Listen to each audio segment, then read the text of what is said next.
Bueno, como todos pueden apreciar en su programación, para las 5 de la tarde teníamos una ponencia a cargo de David Guevara, que viene, porque todavía viene desde Tierra del Fuego. Lamentablemente el vuelo de ayer no salió y está llegando hoy.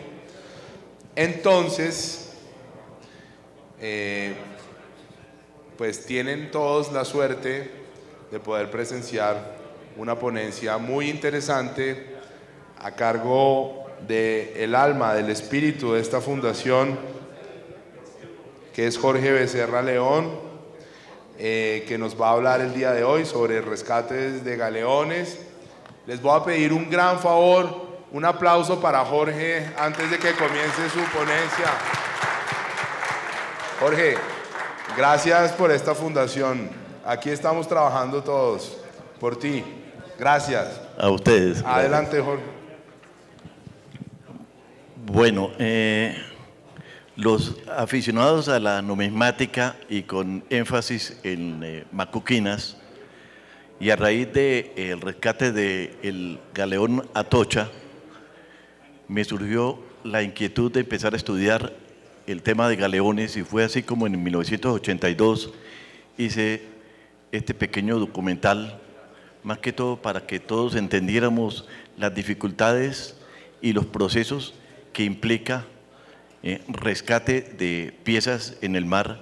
No es nada fácil, y hoy tengo el placer de presentarles esta pequeña conferencia que espero sea del agrado de ustedes. Realmente aquí vemos las diferentes embarcaciones de la época. Eso fue algo bastante complejo, atravesar el océano Atlántico con todas las vicisitudes que habían por las temporadas de ciclones y huracanes. Aquí vemos los componentes de un galeón, algo muy interesante. Recordemos que la fragilidad de estos barcos se calafateaban con breas, con grasas de animal y con refuerzos en cobre para poder lograr vencer las dificultades y las fuertes oleajes del océano Atlántico. Como Carol Tadesco ya les explicó, las rutas del comercio de España con las Américas, podemos observar que tenía que atravesar el Atlántico. Hoy, con los grandes avances de la tecnología, vemos que los embates del tiempo causan muchos estragos en toda la región del Caribe, y los galeones tenían que soportar durante esas temporadas, estudiando los tiempos en que fuera más fácil esa travesía. De ahí todas las dificultades y problemas que se añadía a el tema de los piratas que atacaban los convoyes, y que si se salvaban de las inclemencias del tiempo, caían en manos de los piratas. Aquí vemos algunos mapas antiguos que nos indican las rutas y los puntos donde convergían esas flotas. Cartagena rodeaba la isla de Cuba, pasaba por la Florida para tomar rumbo a España. Para los investigadores tomaban inicialmente los archivos de Indias, donde encontraban las rutas de estos galeones, con el fin de investigar los sitios donde pudieran estar ubicados esos pecios. Ahí vemos que no era nada fácil unos barcos tan frágiles, unos galeones tan frágiles en su construcción, azotados por las fuerzas de la naturaleza. Realmente eran héroes, supervivientes de esas grandes inclemencias donde esos naufragios generalmente moría la gran mayoría de personas. Los rescates marinos ha sido durante toda la vida. Lo más reciente que tenemos, los nativos, que generalmente cuando caían los barcos en bajíos, o sea, en sitios donde las profundidades son pequeñas y algunas intermedias, había nativos con grandes pulmones y a punta de pulmón hacían los rescates sin necesidad de instrumentos. Un caso concreto que tenemos es en el Mar Caribe, en 1655, lograron rescatar gran cantidad de monedas que salieron de Cartagena y precisamente fue a punta de pulmón de los nativos donde lograron sacar una gran cantidad de piezas. El Archivo General de Indias fue el recurso que tenían los investigadores, los cazatesoros y los historiadores como fuente de información para poder buscar las rutas y los sitios posibles de los naufragios, porque eso quedaban reportados a través de los documentos de la época. Generalmente, recordemos que por los años 80, después de temporales que se presentaban en las costas de la Florida, encontraron algunas monedas con personas con detectores de metales y de ahí empezaron las inquietudes de los rescates de galeones, lo que quería decir que estaban muy cerca de las costas esos pecios, de tal forma que fue uno de los primeros indicios.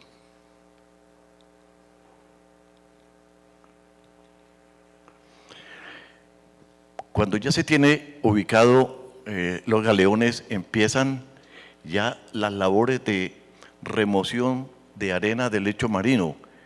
Recordemos que en ciertos sitios no muy profundos, las grandes temporales cubren rápidamente por corales y posteriormente por las arenas, lo que implica un fuerte trabajo de parte de los investigadores y cazatesoros.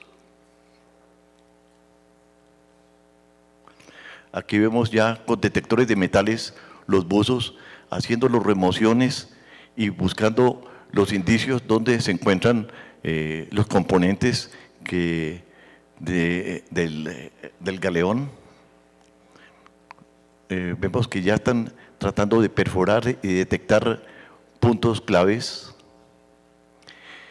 No solamente la arena encuentra a veces grandes dificultades por los temporales, donde encontramos regiones coralinas o grandes cantidades de piedra que dentro de los lechos del océano se remueven constantemente.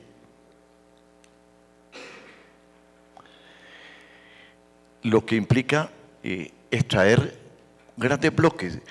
La cuestión no es fácil, no es sacar monedas de oro y de plata.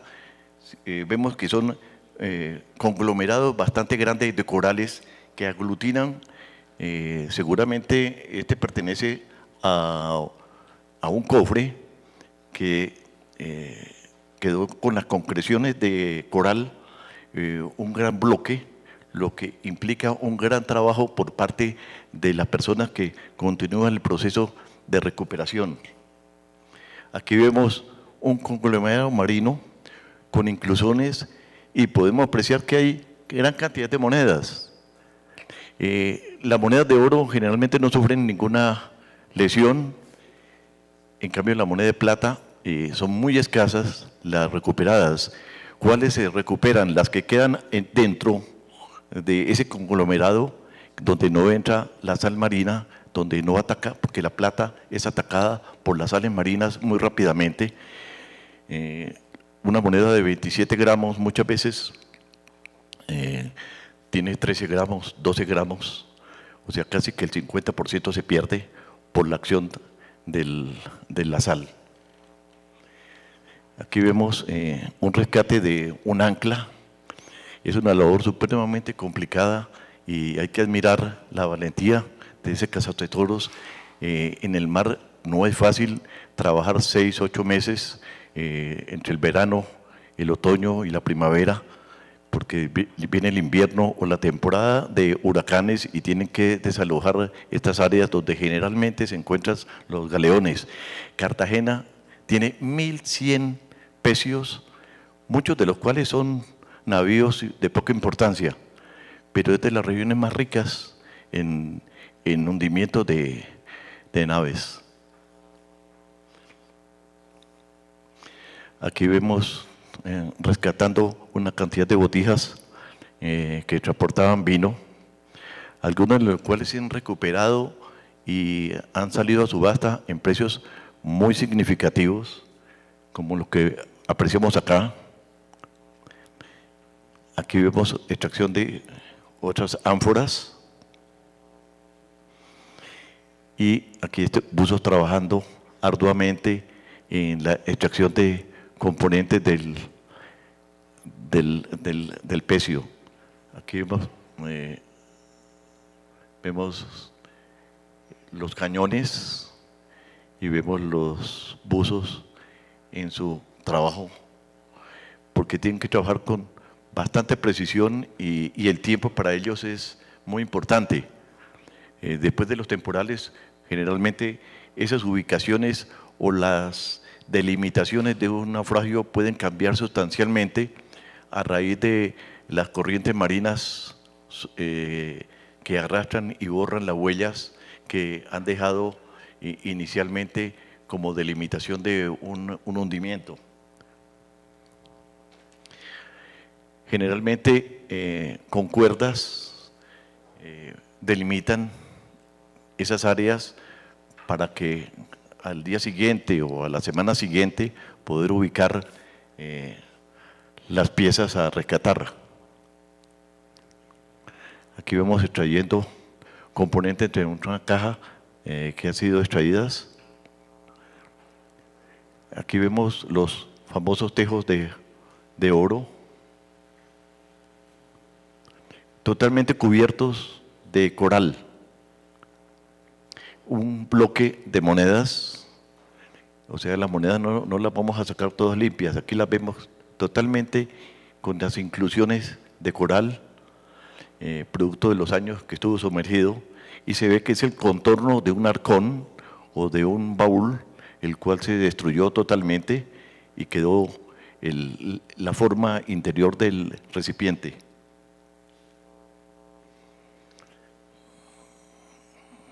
Seguimos viendo estas labores de extracción y aquí vemos del galeón Atocha algunas de las piezas, de las maravillosas piezas que nos llaman la atención, lógicamente, las monedas, que nos cambió la vida de los numismáticos en los años 80, donde no sabíamos, ignorábamos los que empezamos por allá en los años 80 a coleccionar, ignorábamos totalmente nuestra historia. Y después los grandes investigadores y las comunicaciones que tenemos hoy en día, nosotros los numismáticos somos otros. Hemos cambiado totalmente porque hemos recibido mucha información gracias a las investigaciones de muchas personas que nos han apoyado, nos han ayudado y hemos logrado lo mismo que las casas de subastas, que ha sido posible repatriar algunas piezas que realmente nosotros somos los tenedores, los portadores temporales de estas piezas que son rescates para nuestras futuras generaciones. Aquí vemos porcelanas, diferentes implementos, pero todo esto no es fácil, eso no es salir con agua y jabón para limpiarlas. Tenemos unos procesos que se demoran muchos años en rescatarlas, que son procesos electrolíticos para poder sacar piezas en condiciones muy favorables y que se demora mucho tiempo. Aquí vemos ya después de limpiada la pieza de las inclusiones superficiales, empiezan a aflorar las piezas que se van a baños electrolíticos. Son procesos que demoran 6, 8 meses, 1 año, 2 años. El galeón Atocha se sacó en los años 80. Hoy todavía siguen ofreciéndose en subastas internacionales piezas. realmente lo que piensan, entre paréntesis, del tema del galeón San José, de extraerlo, y el gobierno colombiano anterior quería salir a vender eso en 10 pesos y de un día para otro. Yo estuve invitado a una de las reuniones donde les dije que vender piezas en gran cantidad en el mercado perjudica tanto a la historia como a los mercados numismáticos mundiales, porque bajan sustancialmente los precios de las piezas. Aquí seguimos viendo algunas piezas magníficas. Realmente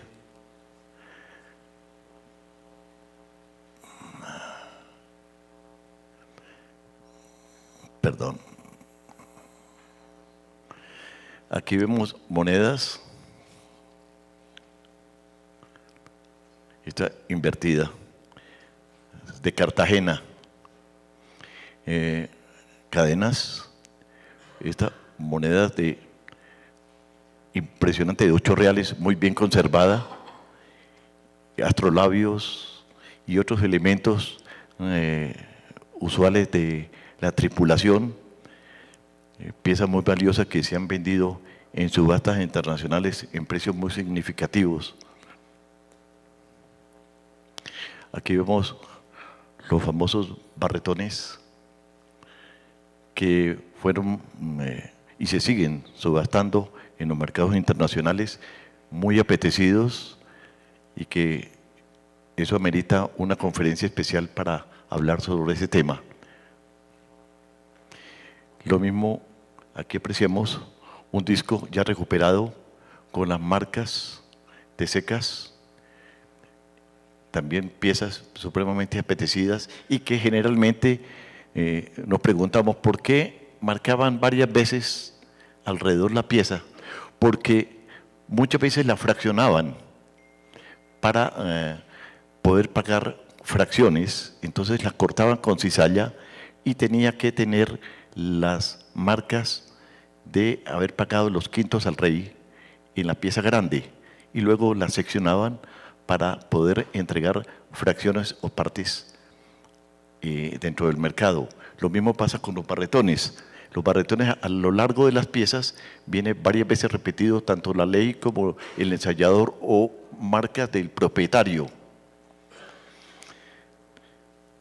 Esto es muy interesante porque esto es una clase de historia.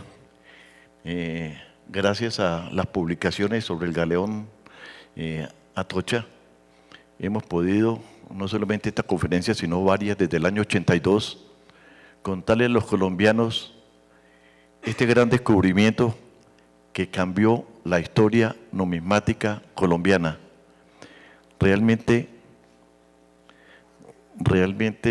Colombia es un país afortunado con tener unos historiadores como Jorge Proctor, que ha complementado y nos ha ayudado a abrir los ojos sobre este tema que nosotros veníamos trabajando con las uñas, con muchas limitaciones. Y aquí vemos una reproducción de lo que es la moneda con el acuartelamiento de castillos y leones, la marca 1621, Hispanium Rex, el escudo español, y aquí vemos una acumulación de monedas de oro que muy seguramente podríamos encontrar en un futuro en el galeón San José. Yo ya tengo un tema que se llama la importancia del galeón San José en la numismática colombiana, que la daremos en Cartagena la semana entrante en la Escuela Naval, y que queremos abrir un poquito los ojos a toda la comunidad colombiana de la importancia del galeón frente a nuestra historia, y que a continuación vamos a tener una persona muy importante, Manuel Villa García, un estudioso del Odisei. Entonces hoy hemos sido muy afortunados en tener una conferencia de Carol sobre el galeón Atocha y de Manuel Villa García, y mañana tendremos, o el domingo, el lanzamiento del libro sobre el galeón Nuestro Señor San José de Francisco Muñoz Atuesta, porque los rescates de galeones estamos en fiebre.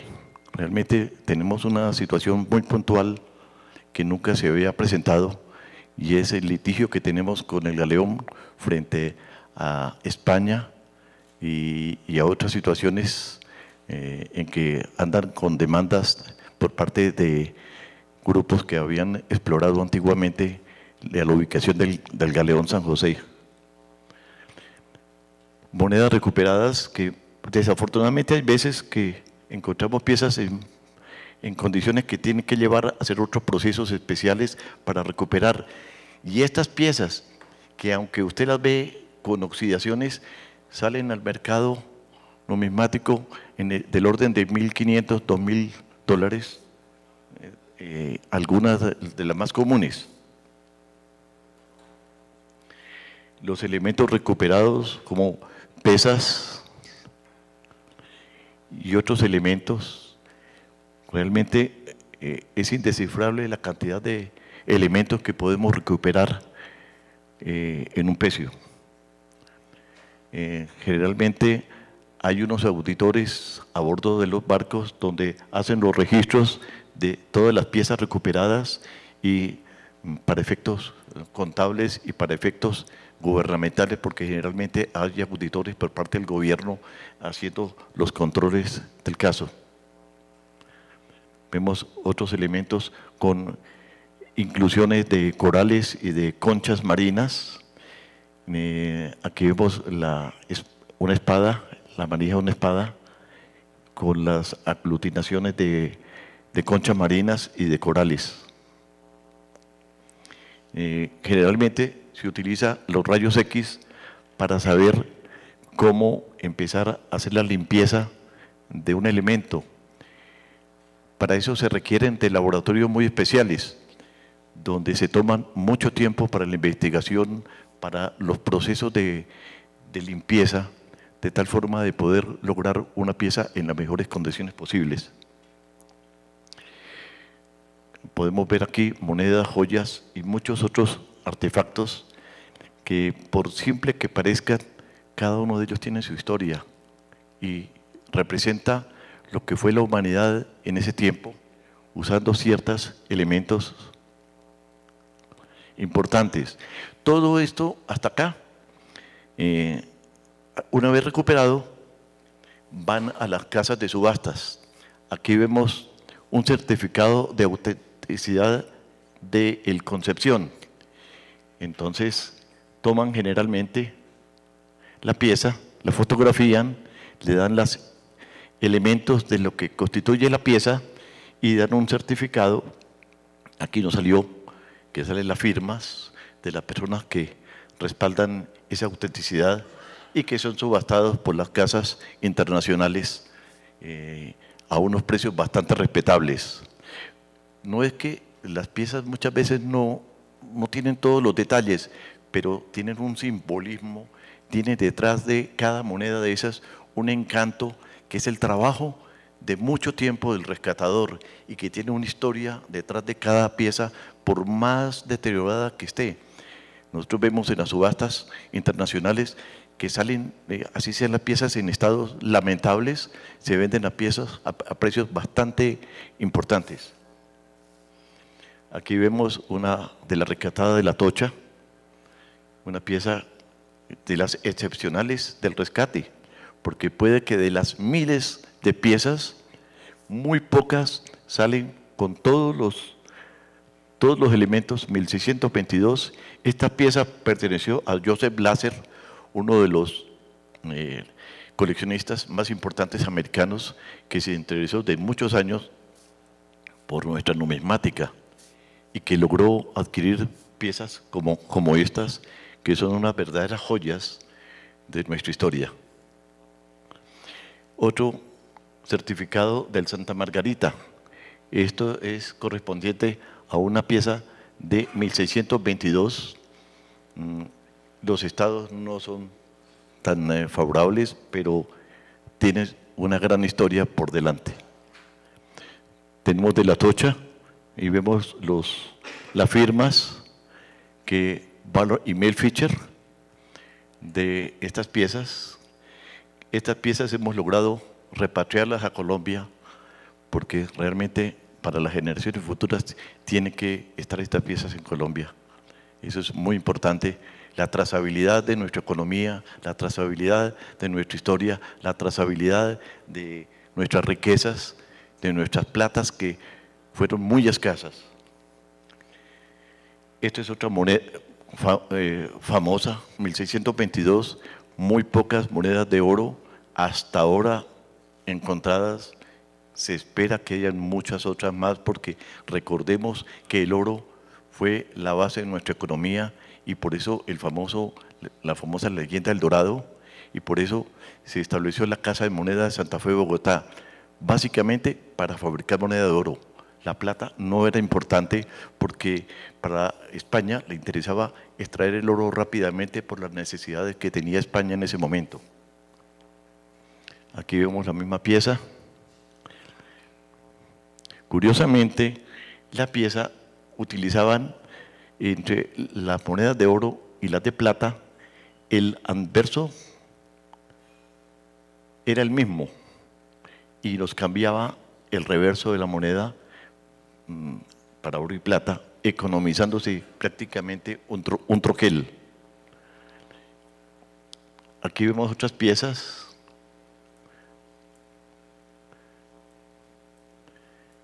Los castillos y los leones. Aquí vemos, perdón,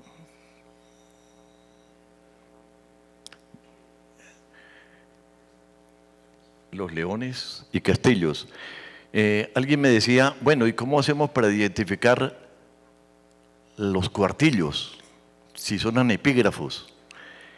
Realmente la forma de identificar es ubicando estos leones y estos castillos para asimilarlos a las piezas anepígrafas, y eso nos da una idea para poder ir ubicando a qué corresponde y a qué periodo de esas piecitas tan pequeñas y tan diminutas, que entre otras cosas en el boletín numismático número 106 que hacemos el lanzamiento el día domingo, hemos encontrado un nuevo valor y es medio cuartillo o un octavo de real, cosa que desconocíamos hasta ahora y que está respaldado por la obra del doctor Antonio María Barriga Villalba, donde comenta nuestro monetario colombiano que teníamos el octavo o la famosa mitad. Aquí vemos algunas piezas en estados un poco deteriorados, pero su importancia sigue siendo bastante grande. Esta es una pieza de Cartagena de 8 reales. Esta es una pieza de 1621A con los escudetes de Portugal, que eso nos da la idea de las primeras acuñaciones de nuestro país. Aquí vemos otras, son piezas de Cartagena. Dese cuenta los cambios sustanciales que se aprecian en los castillos y en los leones. ¿Y eso a qué se debe? Que en estas primeras monedas no habían pilas y generalmente recurrieron a joyeros o artesanos para que hicieran los troqueles y tenía que hacerlos repetidamente. Entonces hay mucha crudeza en las piezas. En los cuartillos hemos encontrado los anepígrafos hasta 1770 y pico, alrededor de unos 80 variaciones diferentes de castillos y leones, algunos de ellos supremamente crudos, porque en Santa Fe utilizaron muchas de los diseños de los troqueles con artesanos, con plateros. No como hay países donde duraban muchos años los grabadores. Y recordemos una cosa, es muy diferente el grabador al ensayador. Nosotros a veces amarramos mucho los diseños de las monedas al ensayador. Y resulta que un mismo ensayador puede tener muchos grabadores. Entonces ese mismo ensayador puede tener muchos diseños de monedas, muchos diseños de castillos y leones.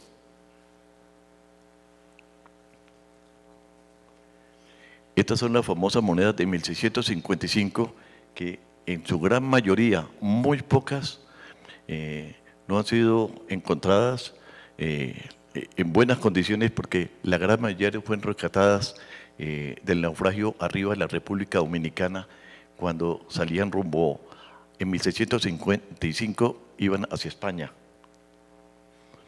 Aquí vemos un barretón. Estos barretones, dése cuenta que se repite el ensayador y la corona que indica los quintos pagados al rey. ¿Pero por qué repetían? Porque le daba la oportunidad al propietario de fraccionar y vender y pagar y fraccionar la barra para utilizarla en diferentes ocasiones. Lo mismo en este caso. Hacían lo mismo. Tiene Peñaranda, la ley de la barra, y la corona española, que indicaba que habían pagado los quintos al rey, y perfectamente hacían los cortes de tal forma de que le daba garantía al que la recibía de que era de ley. Aquí vemos otros barretones de plata.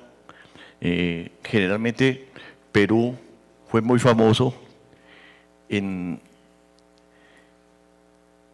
este tipo de moneda mercancía, en grandes cantidades, de grandes pesos, no los barretones pequeños, que era moneda para circular y para fraccionar, sino más que todo en grandes proporciones y que generalmente de Lima y Potosí, que vienen con otras simbología totalmente diferente.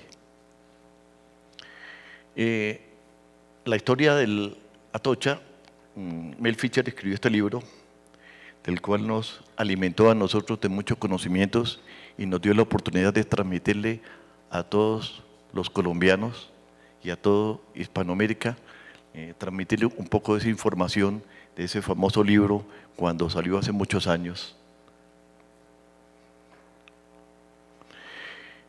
A raíz de todos los rescates han salido subastas y publicaciones y catálogos donde ha sido un furor y ha despertado el comercio mundial de barretones. Realmente, hoy por hoy, estamos viendo que los precios han subido en una forma bastante grande por el interés despertado de los mismos rescates de galeones, y que son piezas únicas, son piezas con mucha historia.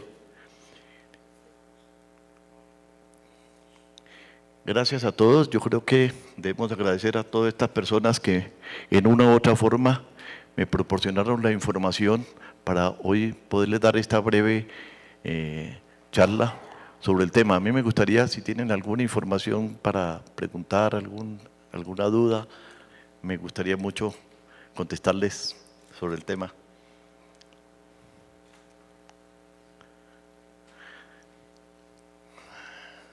Señor. ¿Será posible hacer una publicación sistemática de esas variantes de los leones y sería posible hacer alguna publicación sobre todas esas variantes de los leones y castillos de los cuartillos anepígrafos macuquinos?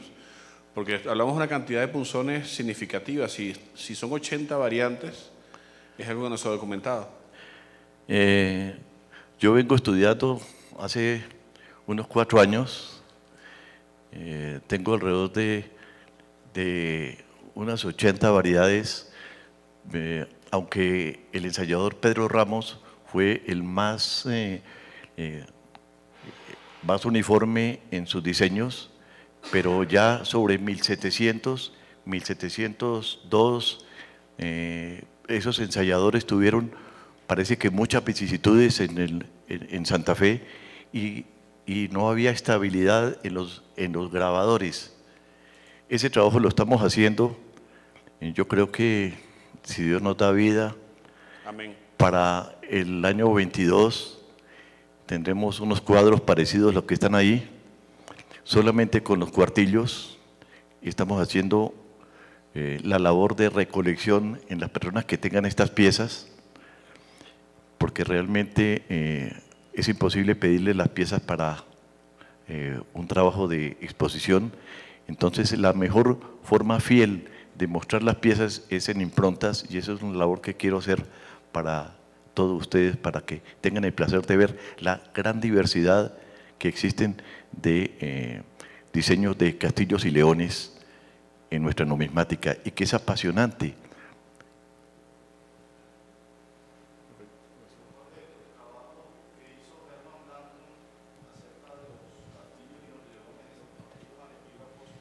¿Todavía falta mucha información de eso?